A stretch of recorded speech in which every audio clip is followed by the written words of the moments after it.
नमस्कार, आप देख रहे हैं कुबेर संदेश और मैं आपके साथ तरलीन सलूजा। आइए आज हम बात करते हैं नीमच की। भाजपा सरकार के एमएसएमई मंत्री चेतन कश्यप प्रथम बार पहुंचे नीमच। आपको बता दें कि मंत्री बनने के बाद चेतन कश्यप प्रथम बार नीमच आगमन पर पहुंचे हैं, जहां पर नीमच विधायक दिलीप सिंह परियार सहित भाजपा जिलाध्यक्ष पवन पाटीदार और समस्त भाजपा कार्यकर्ताओं ने मंत्री चेतन कश्यप का स्वागत किया। वहीं साथ ही में नीमच के शहर के स्थित राज पैलेस होटल में आज प्रबुद्ध जन संवाद कार्यक्रम में मंत्री चेतन कश्यप शामिल हुए, जहां पर शहर के समस्त व्यापारी संस्थाओं के व्यापारीगण मौजूद थे, जिन्हों से मंत्री चेतन कश्यप रूबरू हुए, उनसे चर्चा करी। उन्होंने बताया कि इस बार भाजपा की सरकार जो कि 400 पार का नारा लेकर चल रही है, उसको हमको पूरा करना है और हमारे क्षेत्र के सांसद सुधीर गुप्ता को विजय बनाना है।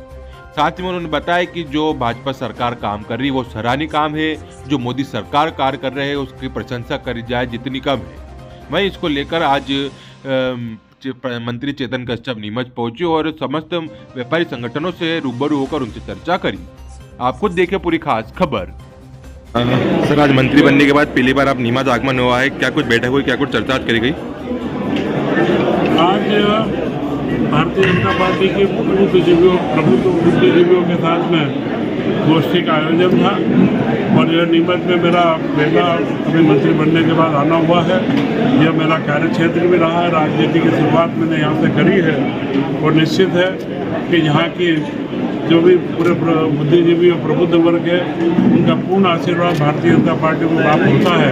और इस बार भी जो मैंने उल्लेख भी करा है कि देश के अंदर नीमच मंदसौर को प्रतिनिधित्व मिले, तो यहाँ की जनता सुधीर गुप्ता जी को लाखों मतों से जिता करके और दिल्ली भेजेगी, जिससे यहाँ का प्रभाव बढ़े और यहाँ का प्रतिनिधित्व मिले। देखा जाए मतदान प्रतिशत काफी कम रह रहा है, क्या वजह?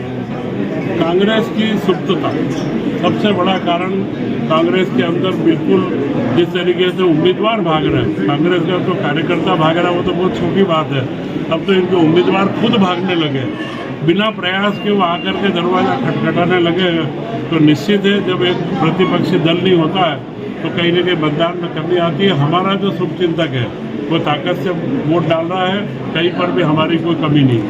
सर, देखा गया जो मतदान हो रहा है इस बार कम प्रतिशत होता है, इससे कहीं ना कहीं जो मोदी जी का जो लक्ष्य 400 पार का वो पूर्ण हो पाएगा?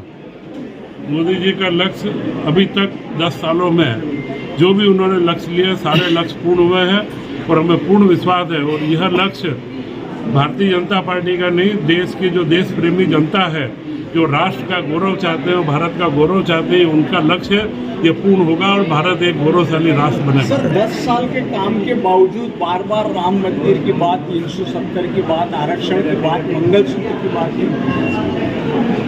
मंगलसूत्र की बात तो चुनावी कोई चर्चा है, परंतु राम मंदिर तो एक मुद्दा है और राम मंदिर का निर्माण भारत की अस्मिता का सवाल है। और मैंने अभी जब यह भाषण में भी सारा कहा कि राम मंदिर संवैधानिक तरीके से भारत के गौरव को, भारत की हमारी अस्मिता को, लोकतंत्र के प्रति आस्था को दर्शाता है।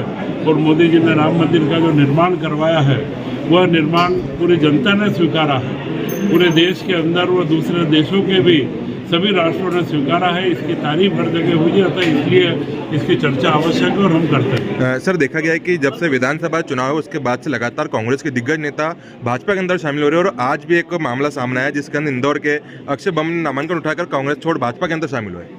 वही मैंने आपसे पहले भी कह चुका हूँ कि कांग्रेस में निराशा का भाव है और जो राष्ट्र प्रेमी है और जो राम राज्य की परिकल्पना को चाहता है कि भारत में राम राज्य, एक गौरवशाली राज्य की स्थापना हो, वह भाजपा की ओर आकर्षित होना प्रारंभ होगा।